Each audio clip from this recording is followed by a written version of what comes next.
this is Gregory Zelfman from SharePoint Maven, and in today's video I would like to explain the difference between a SharePoint site and an Office 365 group.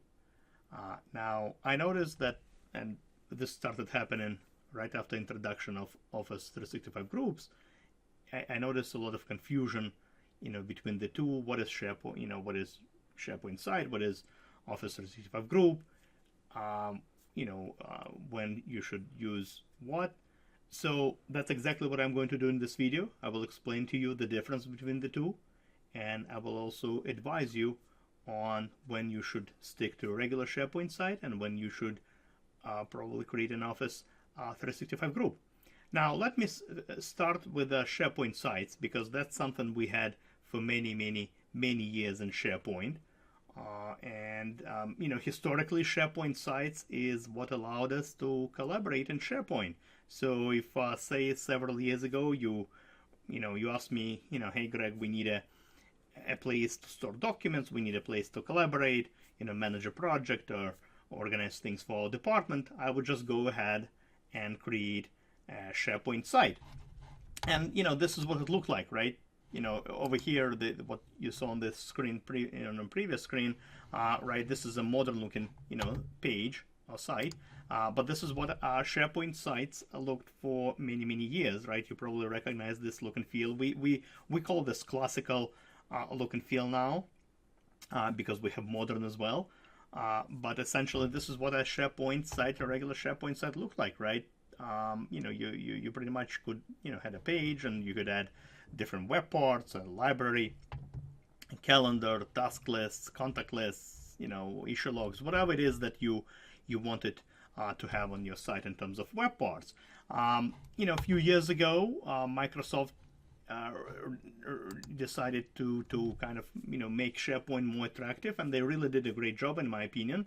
What you see here is what we now call a modern look and feel. This is the same site that you saw previously, but I modernized it. All right, I essentially created another page, another skin, if you will. But behind the scenes is just the same kind of site that I had on the screen right here. All right, and I actually published a video on how to modernize a classical site and make it modern, just like what you see on the screen. All right, I published a separate video on that. Let me just show you a few other examples of SharePoint sites. Here is an example of a sales department site, right? And it has, a number of different web parts. You can publish news, you can add events, links. Here's another site, and this happened to be modern sites, by the way. But still, in terms of collaboration, if you think about collaboration, right, there is not much, there is nothing exciting here. At the end of the day, these sites are just repositories of content. So yes, you can collaborate on documents, and you can, co-author, documents together. But, other than that, it's just a repository of content that you have. And, obviously, right, especially with all the latest social media tools like Twitter and Facebook and LinkedIn, a lot of folks desire this social aspect, right? The social collaboration where you can chat, where you can communicate, as well as maybe part of the project, within your department. And now, there were several attempts, I think by Microsoft to make a SharePoint kind of a little bit more, social, right? Some of you, you might recall, we had this on a classical looking sites. We had a newsfeed web part. We had a discussion board web part. Right here, here's an example of a discussion board web part. But, they obviously, while they allowed for some social, I guess, interaction and, and text, some short exchanges of information, they really could not compete and compare to the tools like Twitter and LinkedIn and Facebook, right, which are obviously much more cool to use in terms of social collaboration. So that's where Office 365 groups come in. All right, and let me let me explain to you what an Office 365 group is. Office 365 group is essentially a security group. It's a membership group, but it's a security group. First and foremost, it's just a security group that obviously contains, different members, right? But once again, first and foremost, it's a security group. Now, it's not just a regular security group like an Active Directory security group or SharePoint security group. It's a security group that is tied to different apps that you have as part of your Office 365 subscription. All right.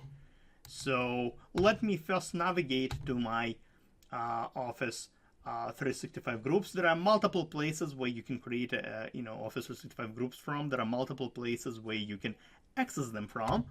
The most common one is Outlook, right? If you go to Outlook, your personal, well, I guess work related Outlook, but this is my personal inbox. On the left hand side, besides all the folders and stuff like that, you see groups. Now, this all the different groups that I have already, created in the past. And let me just show you, one of them.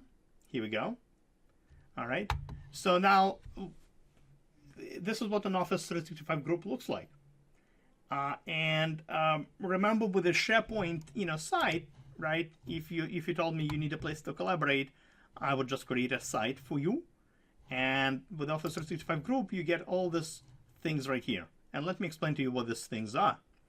So first of all, when you create an Office 365 group, you get the following. You get a distribution list, essentially a distribution list for your little group. And in case, for example, if I want to send an email to the whole team, or maybe invite the whole team to a meeting, here we go. I have a dedicated email address just for this group. All right.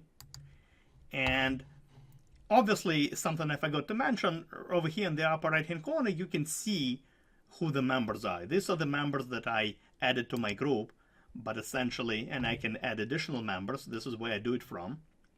All right. As you can see, I'm a member. I'm the owner of the group, and I added John and Mary to the group as well. So once again, it's a security group and it's a membership group. So essentially, John and Mary will have access to everything that I'm about to show you. All right. So once again, back to where we started with this.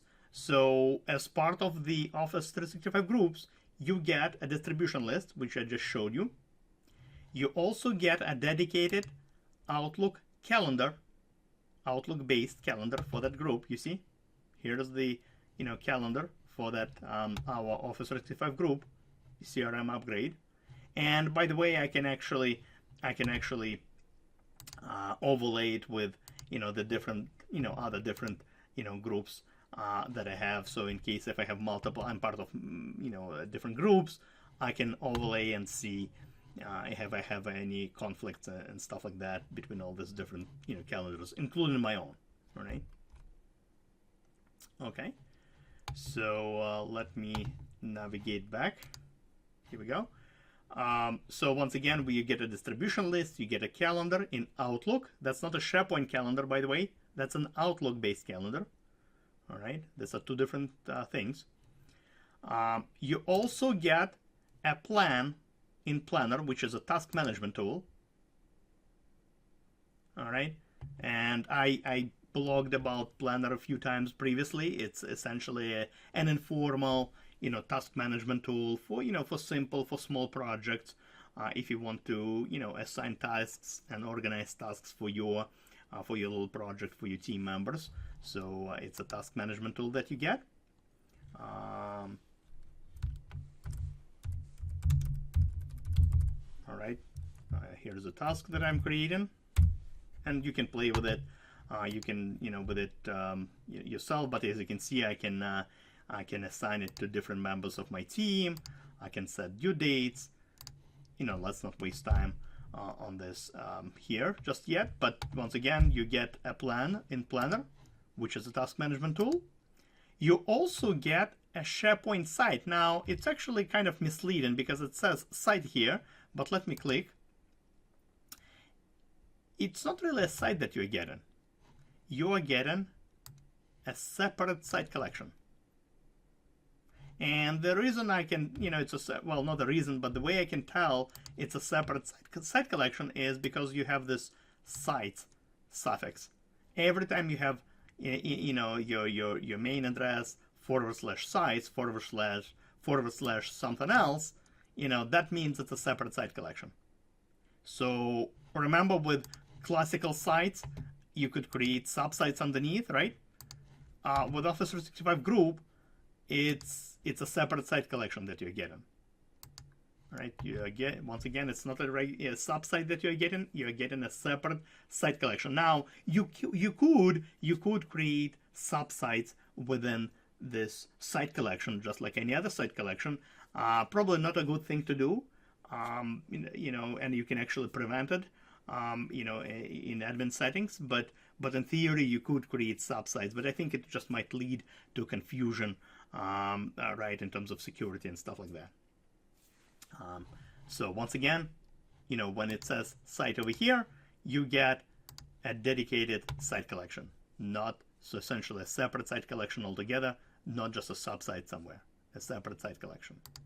Now you also get, and I kind of, I kind of skipped it, but these are not separate things. These are just links. You also get this Files tab. So let me click on Files and show you. So look at this. If I click on Files, this is what I get to see. But this is just a shortcut to a document library that is located on the SharePoint site. So remember that site collection that's created for us?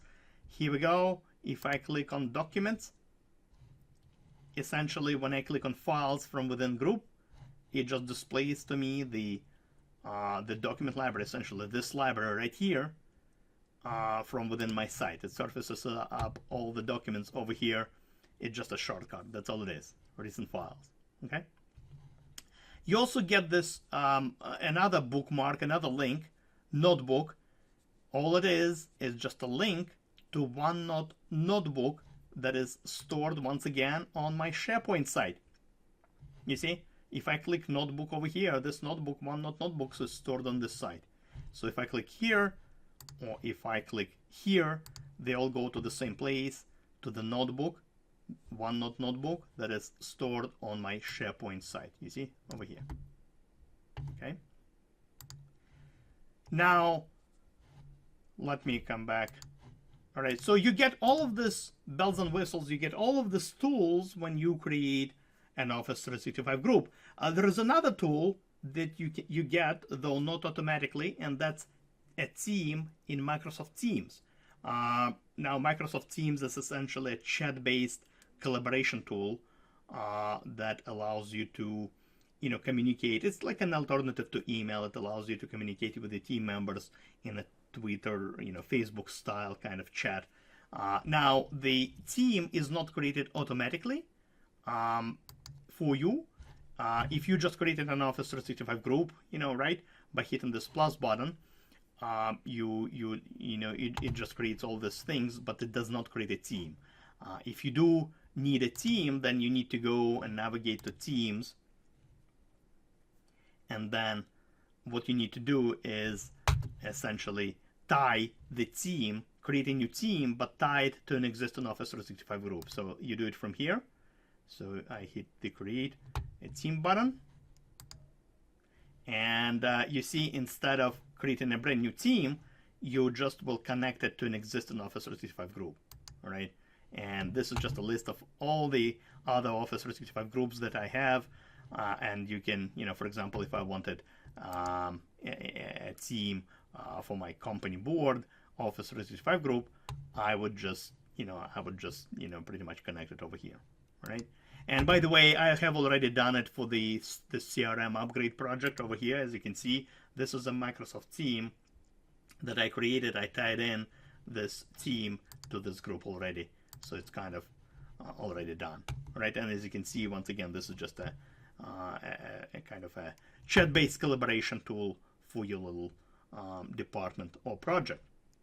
All right. Now, ironically, so remember when I told you that it does not create an office. I'm sorry, it does not create a team when you create an Office 365 group. It actually depends where you create it from. If you use this plus button to create a new group, then it's not going to create a team. However, if you were to create a new team from Microsoft Teams, right over here, it will create not just a team, but also an Office 365 group and all the other bells and whistles I just showed you. All right. Once again, if you created a regular Office 365 group, this way, it creates everything except for the team. If you, create a team in here, it creates a team plus an Office 365 group. I know it's a bit confusing, but that's how it is. All right. So now, and I want to say a few words about creating these groups and creating SharePoint sites as well. If you want to create a regular, and I guess this comes to the decision, right? This has to do with the decision, whether you should proceed with groups or regular SharePoint sites as well. So, I mean, look, if you were to ask me, hey, Greg, we need a place, to store documents and stuff. We need a SharePoint site. I will need to ask you a lot of questions, right? Because we need to make some architectural, decisions before we create a site. We need to determine which, site collection we need to create it in. We need to determine whether it's going to be a separate site collection, a sub-site, where in your site hierarchy it will reside, what the security model will be, what navigation model will be, all this good stuff, right? So, and then, once I have all this information, I will navigate to the appropriate, site collection and essentially create a new, site for you, just like I'm showing you right here. You see, I'm going to fill in the blanks based on, the information you would give me, the template I would choose, the permission I would set, the navigation I will build. But we need to make a lot of decisions in order for this to happen. With groups, there is none of that. That's why groups are so popular, because with groups, let me show you, what the process is like if you want to create a group. And, first of all, anyone can do it. Anyone can do it, right? With, typically with SharePoint sites, you need to be a site collection admin or a site owner. You have to have, specific privileges in order to be able to create, sub-sites and set security and all that. With groups, everyone can do it. With groups, everyone, and I mean regular, employees, regular, members of the organization, right? You just literally go to your Outlook. There are multiple places where you can create it from, but the most common one is here. You hit the plus icon, plus button, and that's it. It's nice and easy. What you see is what you have to fill in. There are no decisions you need to make about the architecture or, navigation or anything like that. You just literally specify the group name. The description is optional. There are only 2 levels of security, right? It's either public or private. With regular SharePoint sites, we have more flexibility in terms of visitors and owners and members and edit privileges, all that stuff. Here, you only have 2 levels to choose from. Private, which is a default setting, essentially, this is based on membership, right? You have to be a member of the group to have access to anything in the group. And then public, it's pretty much like free lunch for all, right? I mean, essentially anyone will have access to the content in your group. Now, most likely, right? I don't see a lot of situations when you will create public groups, but I think most of the time you will create private, groups, right?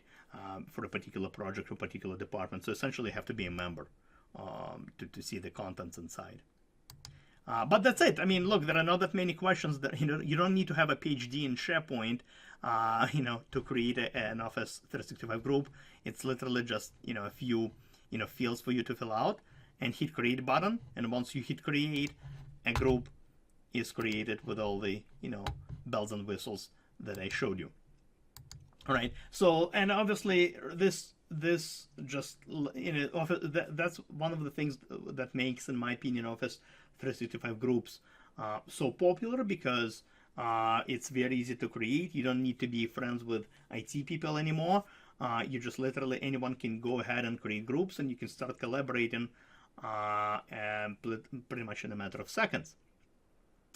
Now, so back to the original question. Should you create Office 365 groups, or should you create a SharePoint site still? Now, the answer is, it depends, right? I hear some people say, well, why don't we just create an Office 365 groups, for everything, right? And look, if you create it for, let's say, an HR department, and all they're using is just a SharePoint site, they don't use any other tools, that's fine. But at least the tools are there when you need them. All right. My opinion is, my philosophy is the less options, the less clicks you have, for the team, the better. I'm not obviously against collaboration or anything like that, but in my opinion, right, if you should really determine what the objective of the site is first. For example, let's say, you are creating a project, workspace. In that case, absolutely go ahead and create an Office 365 group. But if you're just creating I don't know, need a place to store some company policies for your quality department or HR department, I don't see why you would need to create an Office 365 group, because, right, you probably just need a place to store some documents, some policies, maybe with some metadata. You probably don't need a planner or Teams or anything like that for that type of site. So in this case, I would just create a regular, SharePoint site. Once again, my philosophy is the less clicks, the less trouble it's going to be for you, right? I mean, why have all these different links, to conversations, and have extra plans which are going to be empty, extra teams that are going to be empty? In my opinion, you should really make a decision, before you create, create something. Should make a decision what the objective is, and then, proceed with either an Office 365 group or a regular, classical, I guess, SharePoint site. All right. So hopefully this, this video clarified it a little bit for you in terms of what a SharePoint site is and what an Office 365 group is. And I do have a number of blogs on the topic on my blog, so feel free to check it out. And I also have some, some videos as well on my YouTube channel about the subject. So feel free to check it out. And I hope to see you soon again on my blog or on my YouTube channel. Thank you very much for your time and attention, and have a great day. Bye-bye.